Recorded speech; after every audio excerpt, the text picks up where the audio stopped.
Here is the news at 6. First, the highlights. Lagos State First Family holds special Eid al-Fitr celebration.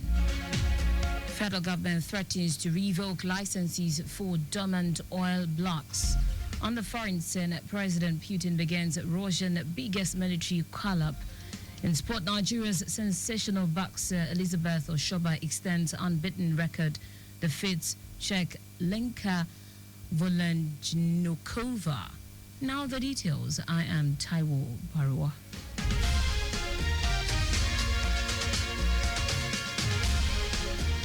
In a grand display of faith and unity, the First Family of Lagos State, in collaboration with the Lagos State Ministry of Home Affairs, hosted a remarkable Eid al-Fitr celebration at Lagos House Marina.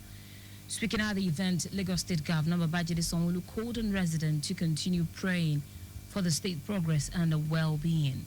He also advised intending pilgrims with health challenges to prioritize their well-being, emphasizing that those unfit for the journey should seek medical treatment and defer their pilgrimage to the following year.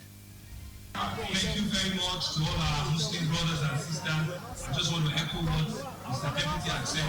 Thankful to all of us. We believe in our government, all our religious leaders. Thank you very much for supporting us.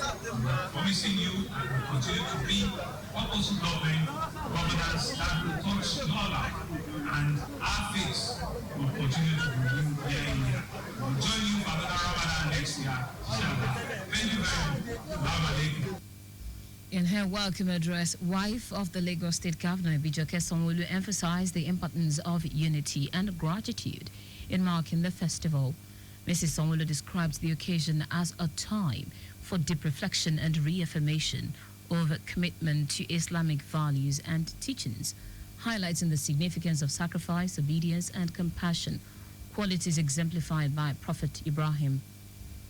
This celebration teaches us the virtues of selflessness, the virtues of devotion. As we partake in the celebrations, let us remember the less privileged amongst us. Extend a helping hand to those in need and ensure that the spirit of giving and sharing remain at the core of our daily life. True worship goes beyond rituals. It reflects in how we treat one another and how we contribute to the betterment of our state and nation. On his part, the Deputy Governor, Obafemi Hamzat, highlighted the essential benefit of Ramadan, emphasizing the importance of love and peace within families and communities. So the essence, as we know, is to fear the Almighty Allah. In doing that, we are asked to show compassion to fellow human beings. We are asked to show peace in our community. So we must encourage peace. We cannot be monophysitic, that's going around talking bad about other people. So we must encourage group labor among ourselves. Also speaking, senior lecturer from Lagos State University of Education, Muniruddin Ariyadi, elaborated on the event theme, "My Lord, indeed I am in need of whatever good you would send me." He emphasized the virtue of selflessness and urged individuals facing challenges to seek positive and constructive solutions while upholding integrity as exemplary ambassadors of the nation in their daily lives. The event brought together a diverse gathering, including religious leaders, government officials, civil servants, and members of the public. The Lagos State government has urged residents to demonstrate love and empathy towards individuals living with and affected by human immunodeficiency virus, HIV, during the Eid celebration. Chief Executive Officer of the Lagos State AIDS Control Agency, Lasaka, Folakemi Animashaun, made the call in her Eid al-Fitr message to Lagosians. Animashaun stated that the Eid al celebration, which marks the end of Ramadan, is a period of reflection, compassion, love, and opportunity for all to support one another.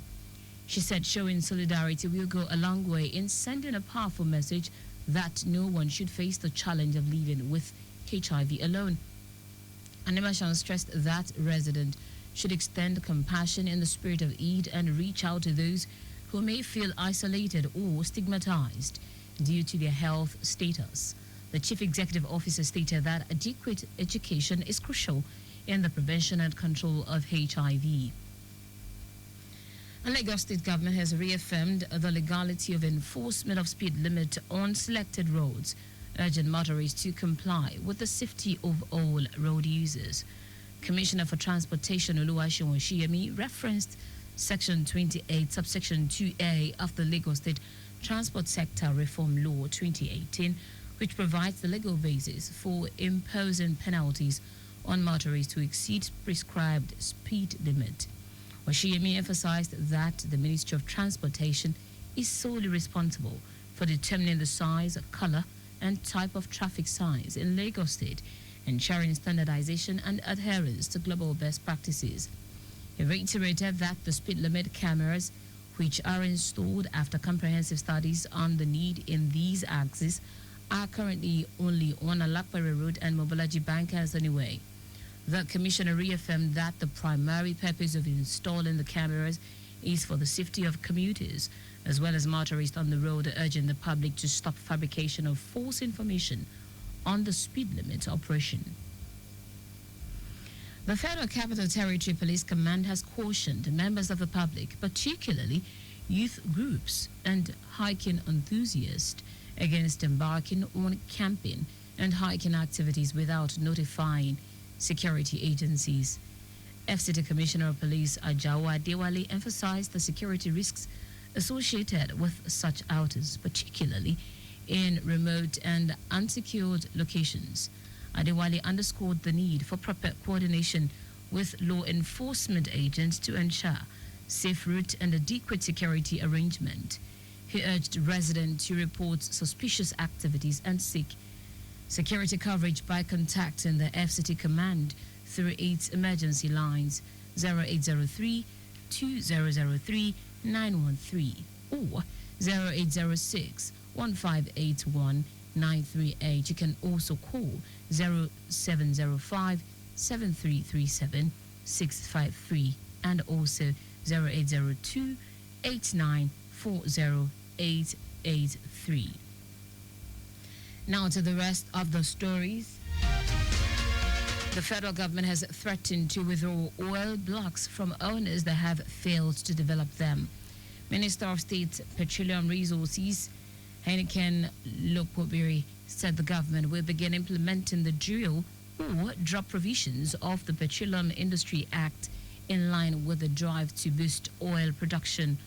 Lokobiri stated this at a cross-industry group meeting held in Florence, Italy, organized by IOC operating in Nigeria. The meeting focused on challenges, expectations, and strategies to enhance the sector's contributions to domestic energy needs and regional expansion across sub-Saharan Africa. The minister also urged operators to consider farm-out agreement where assets are close to existing infrastructure rather than incurring high cost on new floating production, storage, and offloading units. Lokobiri emphasized the need for IOCs to support local refining efforts, noting that more refineries are coming on stream and will require a steady supply of crude oil. The National Institute of Policy and Strategic Studies, NIPSS, has assured Nigerians that the price of petrol will drop as Dangote Refinery and other local refineries begin operations. NIPSS Director General Ayo Motayo said there is hope for relief in the future, even as the price of petrol hangs around 930 naira per litre, depending on location. Motayo predicted that petrol prices could drop to around 750 naira per litre before the end of the year, and that the exchange rate would stabilize. He acknowledged that Nigerians are currently facing difficulties, but insisted that the country will benefit from the policy in the long run. Minister of Arts, Culture and Creative Economy, Hannatu Musawa, has called for a strengthened partnership between the public and private sectors to ensure the long-term viability of Nigeria's art industry. Musawa made this call at the International Art Fair held in Lagos. She expressed admiration for the diverse artistic expressions showcased, including paintings, photography, and sculptures. The minister highlighted the benefit of collaborative effort for the nation's creative economy.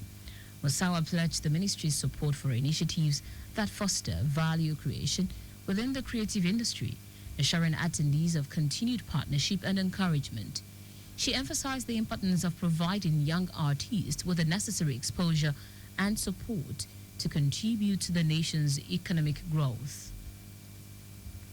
In foreign news now, President Vladimir Putin has called up 160,000 men aged 18 to 30, Russia's highest number of conscripts since 2011, as the country moves to expand the size of its military.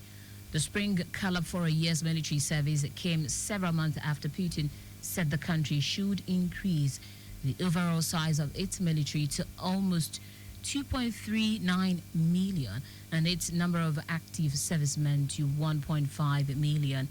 This is a rise of 180,000 over the coming 3 years.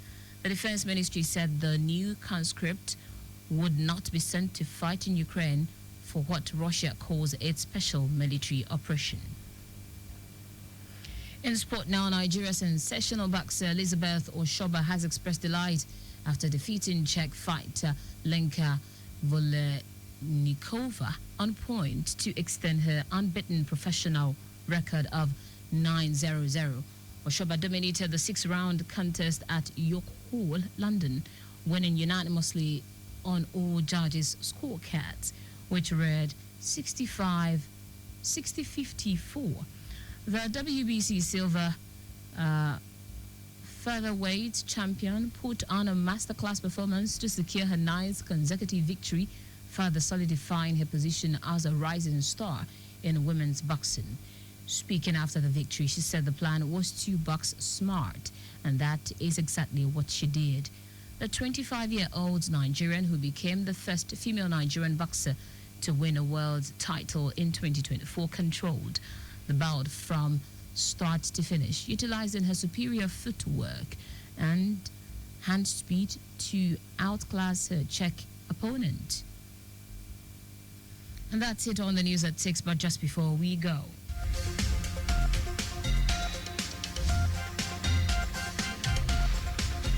ensure you make use of your seatbelt while driving. You can follow us and like all our various social media platforms: X at Traffic Radio 961, Facebook Lagos Traffic Radio 96.1 FM, Instagram Lagos Traffic Radio 961. Subscribe and watch our news and programs live on YouTube at Traffic Radio 961. You can also visit our website www.trafficradio961.ng. Did you know that the Sanwo-Olu administration empowered 600 women with indigenous business ideas to the tune of 4 billion naira through the Lagos State Employment Trust Fund LSTFW initiative to empower Lagosians? You can get more details on the Lagos State Government website. To end the news, here are the highlights of the major stories. In a grand display of faith and unity, the First Family of Lagos State, in collaboration with the Lagos State Ministry of Home Affairs, hosted a remarkable Eid al-Fitr celebration at Lagos House Marina. The federal government has threatened to withdraw oil blocks from owners that have failed to develop them. We also told you that President Vladimir Putin has called up 160,000 men aged 18 to 30, Russia's highest number of conscripts since 2011, as the country moves to expand the size of its military. And finally, in sport, Nigeria's sensational boxer Elizabeth Oshoba has expressed delight after defeating Czech Republic fighter Lenka Volejníková on point to extend her unbeaten professional record to 9-0-0. For contacts with the newsroom, send a message to info@trafficradio961.ng. That ends the news broadcast compiled by Adewale Oluokoroku. I am Taiwo Baruwa. Good evening. News from Lagos Traffic Radio 96.